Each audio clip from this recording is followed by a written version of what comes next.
Hey guys, this is Wayne, and welcome to my second Halo commentary. So in my first video, I promised that I would make a commentary for all you Halo noobs out there that don't quite know what you're doing at at Halo yet. So yeah, this is for you. This gameplay right here, it's just a team slayer on a sword base. I go 30 and 10, and we lose. So you can say this is a I hate my team video, because this is quite possibly the weakest team I have ever played with. I am playing by myself. This is just a team of randoms, and I guess that's what I get for searching with randoms. But yeah, let's get started. The first thing I wanted to talk about was the weapons. There are three types of the weapons in Halo 3. There are the automatic weapons, the AR, which is usually your default weapon in a normal team slayer. You have the plasma repeater, plasma rifle, those weapons, and generally you want to stay away from those in multiplayer, at least. There are also the one-shot weapons, the DMR, the pistol, the needle rifle that you want to stick with. Those will probably be your main slaying weapons. Yes, and finally there are power weapons like the sniper rifle, the rockets, the shotgun, the sword, the grab hammer, the nade launcher. Those power weapons, those are the weapons that'll get instant kills are quite overpowered. But they're called power weapons for a reason. So one of the things I wanted to go over was, if you're playing classic slayer or normal team slayer, you're probably going to start with an assault rifle and a pistol. My suggestion is to lose the assault rifle, pick up a needle rifle or a DMR instead, and switch immediately to your pistol until you find one of these weapons. Because the pistol does just as much damage as a DMR. But it has a slightly bigger reticle, so it's less accurate over distance. But it has a faster fire rate too, so you know, whatever. Look at this guy. God, he blocks my sword 3 times this match. And I don't know how he does it, but I wish I could do that. But other than that, next thing I want to talk about was strafing. In Halo, it's not like Call of Duty, where you find a little crack in the wall and you try to you mow down people as they walk by. In Halo, what you have to do is strafe, because the maps in Halo have much less cover compared to Call of Duty.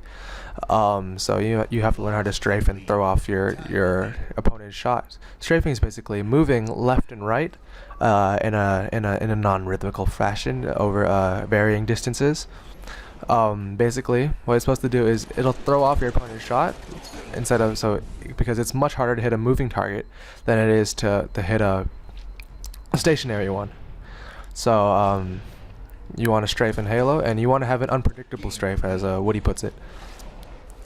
The next thing you want to do is don't jump when you strafe. Do not jump. If you jump when you strafe, you have no control over where you go, and it's much easier to shoot you. However, you can jump, and I suggest jumping if you are one shot, because jumping might throw off your opponent's aim for that last critical headshot, and it might give you more time to hit them. But as a general rule, don't jump during a gunfight unless you're one shot.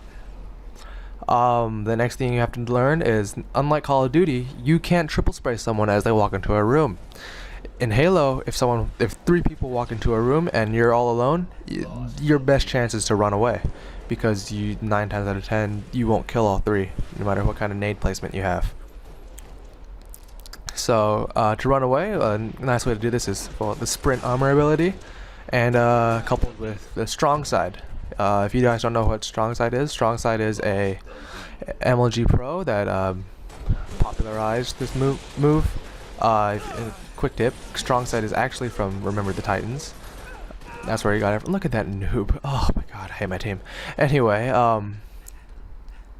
what it involves is basically, when you're running away, look straight down at the ground.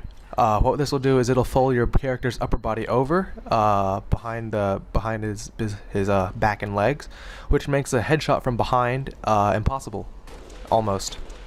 But this basically means that they have to settle for a 7-shot kill, because if you don't get a headshot with a 1-shot weapon, it takes 3 more shots to the body.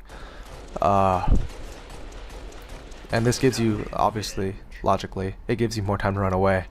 The next thing I want to talk about was is power weapons. In Halo there are see, look, he blocked my sword again. He actually died because his teammate shot him. Anyway, in Halo the power weapons include the rockets, snipers. I already went over this, but this is how you use them. In general, with rockets, you don't want to shoot at the person. You want to shoot at the ground where they will be,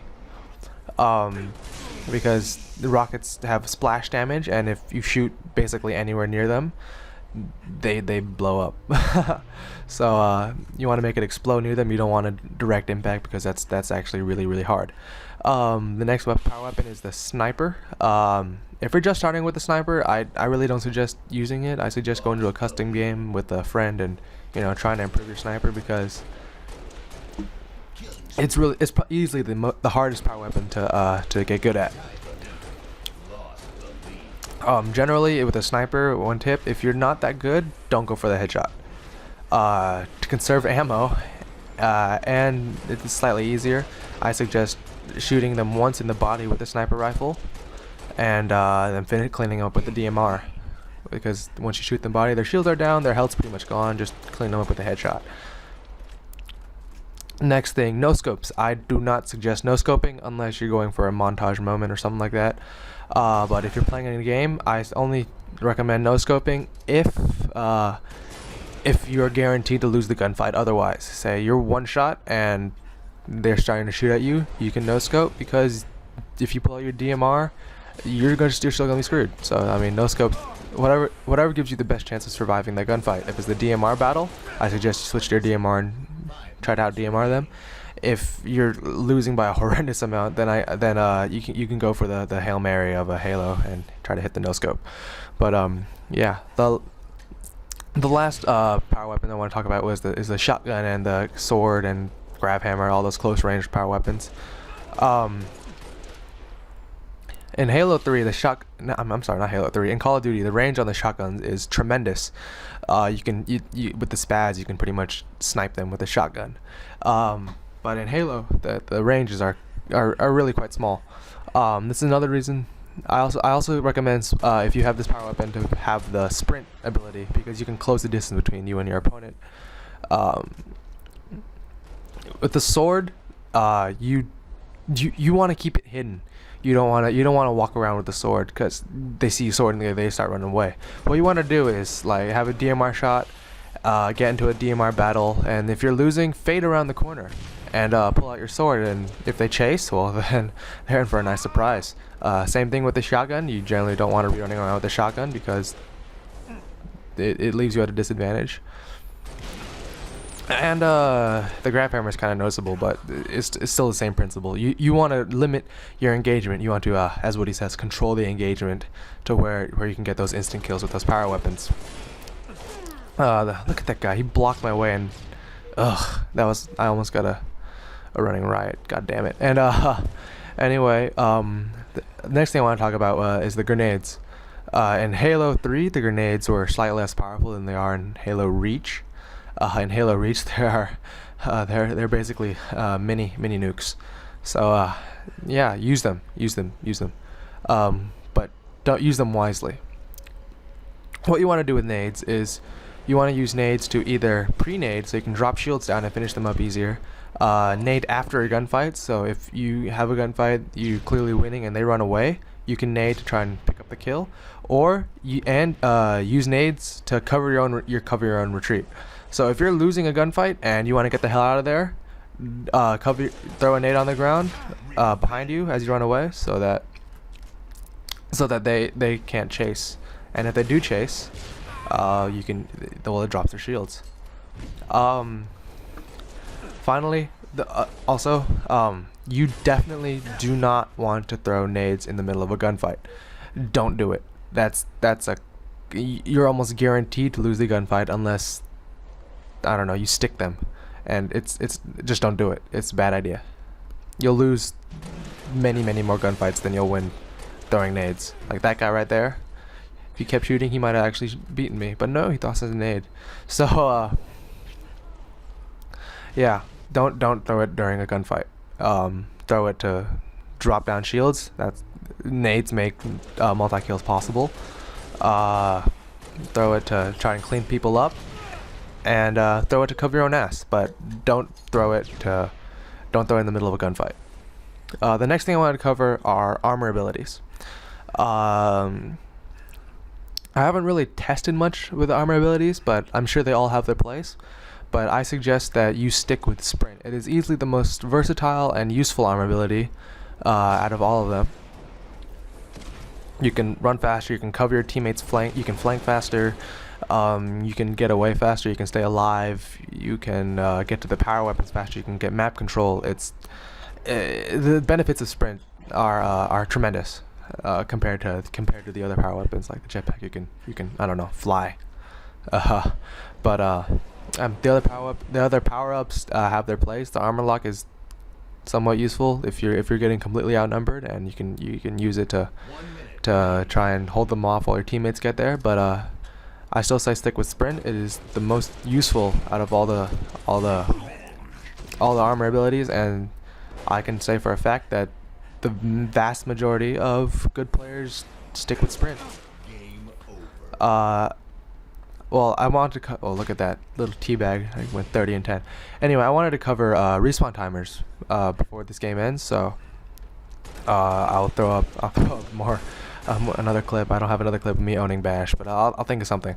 But respawn times in Halo are they throw back to Call of Duty, not Call of Duty, to Halo 2. Where they have set respawn timers. The power weapons spawn every 3 minutes, except for the grenade launcher that spawns in 2 minute 30. But they spawn not from game clock, but they spawn from when you pick them up. So say you pick up a rocket launcher at 10:45, it'll spawn again at 7:45. If you drop the rockets, if you have one rocket left at 7:45, it will not spawn. If you fire that rocket and get rid of it, and switch out the rocket launcher, it will spawn instantaneously. So yeah, watch for that. Same thing with the sniper and the shotgun. The grenade launcher, same thing, but it's 2 minutes 30. DMRs, all those guns, they spawn at every 30 seconds. Nades spawn 30 seconds, but the health packs spawn in 15 seconds. So watch for that. Use those respawn timers to see if you can gain map control and win more games. So yeah. That's been it for this episode, so I'll see you next time. Peace.